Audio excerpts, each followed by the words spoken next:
Salut les gars, c'est Arthus et Nico. Et aujourd'hui on fait une vidéo un petit peu spéciale. Oui, on va vous parler de l'émission qu'on a regardée, Nouvelle Vie sur M6, donc qui suit des familles, des couples, des gens qui ont décidé de changer de vie, de partir généralement à l'autre bout du monde, sauf certains qui à 20 km, mais bon. Et du coup on va vous donner un peu nos conseils pour changer de vie.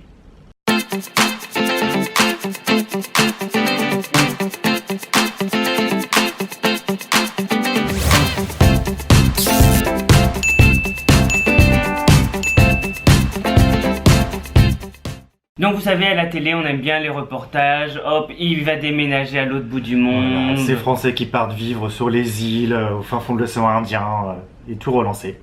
Et donc nous maintenant on vit en Chine, ça fait plus de 2 ans qu'on est installé. Avant on avait essayé aussi les États-Unis. Et du coup on peut dire qu'on a changé de vie. Voilà.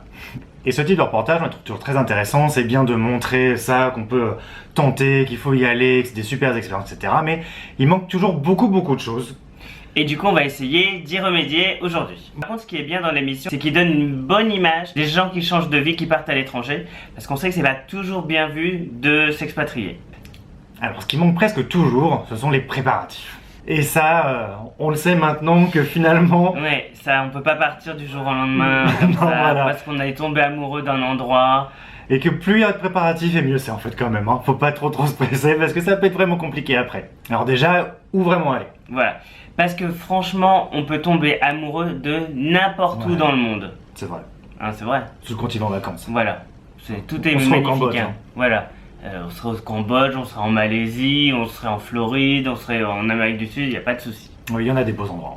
Mais après, des endroits où on peut vraiment vivre. Et nous par exemple, notre plus gros fail, ça a été le Brésil. Voilà. Donc on a voulu aller au Brésil pour lancer un site internet sur place avec quand même un partenaire brésilien, ce qui était censé un peu simplifier les choses. Bon, ça a été très compliqué. Et la vie, c'était pas Copacabana et compagnie. Non. C'était pas ça du tout. Non, voilà. Donc déjà, avant toute chose, faut être sûr vraiment de ce qu'on veut, de ce qu'on aime et de ce qu'on ne supportera pas. Voilà. Est-ce que vous êtes prêt pour aller dans un pays encore en développement? Est-ce que vaut mieux pour vous un pays vraiment déjà développé parce que voilà, la saleté, la pauvreté, le non-accès aux soins ou à la nourriture, c'est un vrai problème pour vous et il n'y a pas de honte. Il faut bien choisir. Parce que ça peut être vite devenir très roots. Hein. Ouais. Hein, et ici, en Chine, quand on est arrivé, c'était quand même... Parce que finalement, pour la Chine, donc ça fait 2 ans qu'on y est à temps plein, mais en fait, ça fait 5 ans qu'on y a établi notre atelier. On y allait pas à pas. Voilà, et donc on venait 1 mois par-ci, 2 mois, 3 mois, et c'était quand même vraiment compliqué. Au début, on trouvait vraiment pas où manger, ou quand on trouvait de la viande, c'est de la viande de chien, enfin voilà. Donc ça peut être vite très pesant quand on est seul à l'autre bout du monde. Bon, déjà, ce qu'on peut dire, c'est qu'il faut de l'argent. Ouais. Hein. Ça, au moins, ces reportages l'ont bien montré quand même. Tu changes pas, même si c'est pour aller dans le Larzac, là, ceux qui rouvraient leur petite boutique, ça se fait pas comme ça. Voilà, t'es chômeur, t'y allais, tant pis. Je balance tout, je pars l'autre bout du monde. Malheureusement, ça peut vraiment pas marcher comme ça. Il faut vendre de l'argent. Et plusieurs dizaines de milliers d'euros. Ouais. Si on les avait eu, ça aurait été plus simple. Il y a un gros problème qu'ils n'ont pas montré, c'est tout ce qui est visa et permis de travail. Ouais, alors ça, ils en parlent à peine. Ça, c'est vrai que c'est pas glamour. Non, ça, c'est pas très vendeur dans un reportage. Mais alors vraiment, parce qu'on parle à beaucoup d'étrangers, ici, beaucoup de Français, c'est vraiment la moitié de nos préoccupations et presque le quart de notre temps. Hein. Les visas, le stress de savoir, voilà, est-ce qu'on va être renouvelé par renouvelé, les deux, c'est est-ce que ça change pas. Enfin, la durée, est-ce qu'on va être relongé mais plus long ou plus court, enfin voilà. Oui, voilà, en France, on parle toujours de précarité dès que c'est pas des CDI, que les gens sont pas coincés au même endroit pendant 10 ans. Bah là, non, c'est vraiment jour le jour. Hein. Tu peux avoir un visa pour 6 mois, puis après, t'en sais rien. Donc tu lances ton business, t'essayes tout, puis ça se trouve, 6 mois après, tu dois rentrer en France. Donc ça, il faut vraiment être prêt pour ça. Et ça aussi, l'argent peut vous aider. C'est vrai. Par exemple, pour les États-Unis, nous, c'est ça qui a planté. Hein. On a voulu y vivre vraiment, mais c'était plus de 10 000 € par an pour renouveler les visas, en fait, en frais d'avocat par personne. Et c'était juste pas possible. Et il faut savoir que quand on est entrepreneur et qu'on n'a pas des millions à investir directement, c'est vraiment très compliqué. Quel que soit le pays. Voilà. Vraiment d'émigrer dans un pays, vraiment quand on est... Voilà, quand on veut lancer un business, c'est impossible. Le plus simple, vraiment, c'est d'être employé. Donc, si vous voulez partir avec le moins de difficultés possible, essayez plutôt de trouver un emploi d'avance où on s'occupera de vos papiers.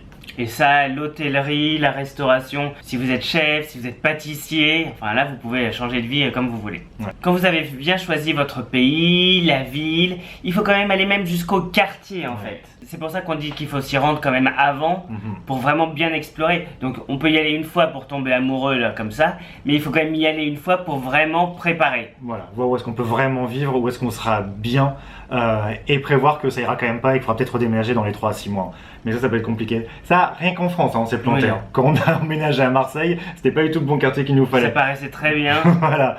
Mais donc quand on est à l'autre bout du monde, c'est plus compliqué. Donc vaut mieux quand même bien se préparer. Voilà. Alors, on se rappelle la première fois qu'on est arrivé en Floride, on pensait être à Miami. En fait, on était à 40 km de Miami. Il n'y avait rien. Putain, ça nous a coûté une fortune en taxi pour y aller. Voilà. Alors ça d'ailleurs, quand on dit qu'il faut de l'argent, toujours prévoir vraiment de l'argent en plus parce qu'il y a forcément des imprévus.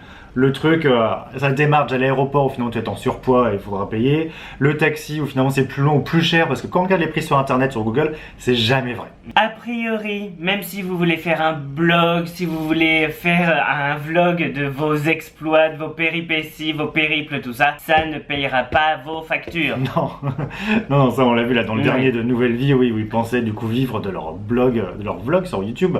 Non.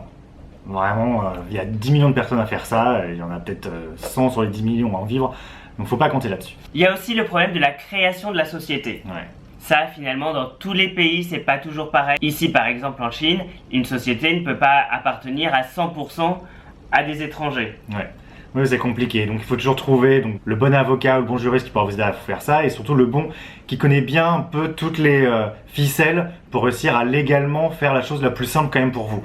Et ça peut être long à trouver. Nous, on a toujours des frais qui sortent de nulle part parce qu'on n'a pas une société qui est complètement chinoise. Et faut pas oublier que tout ce qu'on pense, nous les Français en France, où beaucoup de gens vont être ah, il y a trop d'étrangers, il faut fermer les frontières, Ils rachètent tout. ils rachètent tout, alors les riches ont trop d'argent, etc. Tout le monde pense ça dans tous les pays du monde. Ce qui fait que si vous êtes dans un autre pays pour créer un business, les gens vont penser ça de vous. Parce que vous serez l'étranger, vous serez le soi-disant riche qui a une société. Et donc les lois peuvent changer pour vous du jour au lendemain. Le visa peut être plus compliqué, les taxes peuvent être plus compliquées. Voilà, tout ce qui peut vous être imposé sera plus compliqué. Donc voilà, mais il faut se préparer à ça. Il faut pas, par contre, minimiser l'impact que peuvent avoir les communautés de francophones. Ouais. Parce que c'est vrai que souvent, les Français qui partent de France, ça peut être un peu par marre, voilà, on a marre de la France, un peu marre des Français, on va à l'étranger. Sauf qu'au final, si on peut utiliser la communauté francophone à l'étranger, ça peut vraiment aider pour savoir, pour des trucs tout bêtes, hein, pour avoir le bon avocat pour les papiers, pour trouver le bon supermarché pour acheter à manger, pour savoir dans quel quartier vivre, trouver des employés, enfin voilà, ça aide vraiment au quotidien. Nous n'aurait pas eu ça. Je pense que la Chine ça aurait été. Voilà. Donc vraiment nous, par exemple, pour nous, en Chine, il y a des groupes WeChat, donc de Français qui vivent dans notre ville. Il y a des communautés d'entrepreneurs, même à Shenzhen, par exemple, il y a la French Tech. Enfin, donc vraiment, on peut s'aider. Oui, il y a ça partout, sur WhatsApp à Hong Kong, enfin voilà, ça doit exister dans tous les pays du monde où il y a suffisamment de Français, forcément. Ouais. Alors ce sont ces groupes-là vraiment qui sont importants, c'est ceux qui sont durs à avoir avant, Ouais. parce que tant qu'on connaît personne, on peut pas être mis dedans parce qu'ils se trouvent pas sur Google ces groupes-là. Mais c'est ça, faut faites comme vous pouvez, cherchez comme vous pouvez, demandez à l'ambassade, au consulat, voilà, parce que une fois que vous avez le pied là-dedans, ça peut vraiment aider pour l'arrivée, savoir comment faire les premiers jours et pas être complètement effrayé. Nous, ça nous a beaucoup aidé pour tout ce qui est visa, pour la société. Enfin, oui, pour gérer les employés, voilà, parce que du coup, il y a des gens qui sont là depuis 10, 15 ans, qui ont l'expérience, qui nous disent comment faire, et ça aide vraiment énormément. après, on va parler un petit peu du moment où ça se passe pas bien. Et il y en aura. Donc déjà, il y a le mal du pays. Ça arrive. Presque tout le monde, je Voilà. pense. À un moment donné, forcément, la famille manque, les amis manquent, la culture, la nourriture, enfin, il y a toujours une bonne raison, finalement, que ça manque un peu. Il faut savoir aussi, par exemple, moi, je suis rentré pour des enterrements. Oui, voilà, il y a toujours des choses qui peuvent arriver aussi, chez soi. Et où on peut être obligé de revenir ou ne pas pouvoir revenir et ça peut être vraiment très pesant. Moi j'avais pas pu rentrer en France par exemple une fois pour un enterrement, donc ça peut être compliqué. Et ça il faut bien y penser surtout si vous voulez lancer un business ailleurs. Du coup il faudra bien pouvoir prévoir l'argent pour payer l'avion pour rentrer et ne pas travailler ce temps-là. Parce qu'à priori si vous lancez un commerce au Mexique, le mois d'août où vous voulez rentrer en France, vous ne gagnerez pas d'argent. Et donc si vous voulez lancer en tant qu'entrepreneur à l'étranger, c'est beaucoup plus compliqué de rentrer en France. Et si vous trouvez un emploi, pensez bien à ça, vérifiez bien. Par exemple aux États-Unis, il n'y a que 15 jours de vacances à peine et c'est pas obligatoire. Il y a des pays où il n'y a pas de vacances. Donc il faut bien y penser parce que ça peut être très très pesant de jamais rentrer en France. Il faut penser aussi qu'on n'aura pas de système de support derrière soi. Ouais.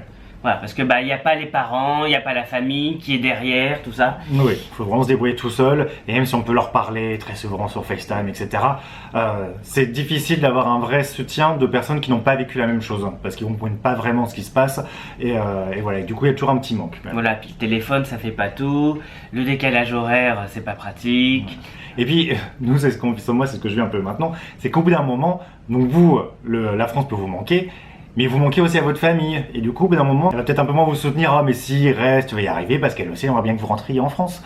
Mais justement, par contre, rentrer en France, c'est compliqué. Il faut se le rappeler. Après, une fois qu'on a tout arrêté, revenir en France, qu'est-ce qu'on fait? Parce que si on a été entrepreneur, par exemple à l'étranger, qu'on doit rentrer, on n'a vraiment rien à montrer pour trouver un boulot.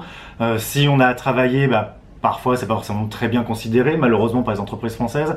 Et puis on n'a plus forcément de sécu, enfin voilà, comment on fera pour la retraite, comment on fait pour transférer ce qui a été fait, enfin voilà, ça peut être compliqué. Si c'est un retour suite à un échec, les échecs sont pas très bien vus en France. On a tendance à prendre les entrepreneurs un peu de haut. Donc s'ils se plantent, c'est tant pis pour leur gueule, et ça peut pas être simple de revenir en France, surtout si on n'a plus d'appartement. Nous par exemple on doit rentrer.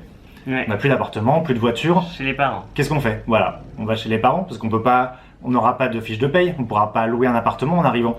Donc, qu'est-ce qu'on fait? C'est ça aussi qui nous fait un peu peur parce que du coup, on n'aura pas le droit au chômage, Non. on n'a pas de retraite. Ici, on n'a pas d'assurance santé. Non. Qu'est-ce qui se passe si on s'est écrasé demain? Voilà, ça on ne sait pas. C'est un conseil qu'on ne s'applique pas toujours, c'est savoir quand arrêter les frais. Oui, c'est vrai. Parce qu'une fois qu'on est dedans, on a quand même toujours envie que ça réussisse, et puis c'est pas forcément simple d'arrêter ou de rentrer. Si au bout de 2 ans, j'ai toujours pas suffisamment de contrat pour que mon business que j'ai lancé au Chili fonctionne. Le visa est pas renouvelé. Voilà, je dis tant pis. Voilà, c'est la limite où on rentre. Parce que partir, ça veut pas dire ne jamais rentrer. Non. Et ça ne veut pas dire aussi rester tout le temps à cet endroit. Il y a d'autres pays autour qui peuvent être très bien ou complètement ailleurs aussi. Et c'est ça qui est pas simple aussi. Par exemple, c'était notre exemple du Brésil, c'est que ça n'a pas marché. Mais c'est pas forcément parce que le projet était mauvais, c'est que c'était peut-être pas avec la bonne personne, peut-être pas au bon endroit, peut-être que si on avait été à Rio au lieu de Sao Paulo, peut-être que ça aurait marché. Donc c'est pour ça qu'il faut pas s'en vouloir si ça marche pas, il faut surtout pas hésiter à réorienter les choses tant qu'il en a encore temps. Nous pour le Brésil, on a abandonné parce qu'on n'avait plus d'argent pour ce projet. Ouais.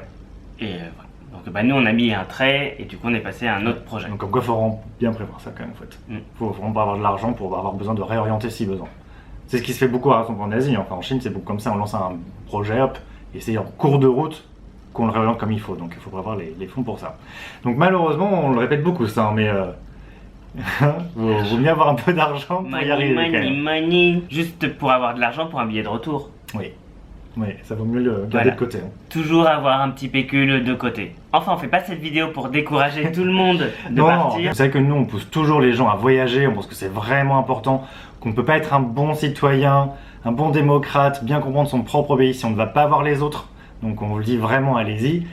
Mais il faut savoir d'avance que ce sera pas simple. Quand vous serez à Noël en Asie et que personne ne fête Noël et que vous aurez juste votre famille une demi-heure au téléphone et que vous ne pourrez pas faire un bon repas, ce sera triste. Faut le savoir. Mais ça peut en valoir le coup. Oui, du coup, notre premier conseil déjà, c'est essayer de voyager tant que vous êtes étudiant, parce que c'est déjà plus simple. C'est plus simple pour avoir les visas. Vous êtes déjà avec plein d'autres étudiants, étrangers, donc c'est plus facile pour savoir où aller, comment vivre. Enfin voilà, c'est vraiment la façon la plus simple d'intégrer une autre culture et un pays vraiment différent du nôtre. Donc, essayez de faire ça. Et si c'est plus tard, le plus simple c'est d'être employé, donc essayez de trouver un boulot comme ça. Et si vous voulez vous lancer, essayez de mettre suffisamment d'argent de côté avant. Et on parle pas assez de tous ces gens qui partent en Europe, parce que l'Europe est grande quand même, et on peut aller refaire sa vie ailleurs sans problème de visa, sans problème de monnaie, sans plein de problèmes. En allant juste en Europe, il y a la Grèce, il y a l'Espagne, c'est pas loin, il fait beau, il y a les pays du Nord aussi. Oui, les pays de l'Est. Si vous voulez des pays où il y a encore beaucoup de choses à construire, où tout n'est pas fait, il y a les pays de l'Est. Et ça coûte moins cher, c'est bien. Donc vraiment, le meilleur conseil qu'on donne, c'est pas là des Français qui sont à l'endroit où vous voulez aller vivre. Et des Français qui ont vécu à peu près la même chose. Ça sert à rien de parler à ces expatriés de Total ou de L'Oréal. Si vous voulez lancer votre propre business, parce qu'ils n'ont pas du tout la même vie. Tous les expats n'ont pas la même vie. Quand on est envoyé par L'Oréal, Total ou Société Générale, à Hong Kong, voilà, la vie est beaucoup plus simple que quand vous venez créer votre petite entreprise de bougies ou de culottes comme nous.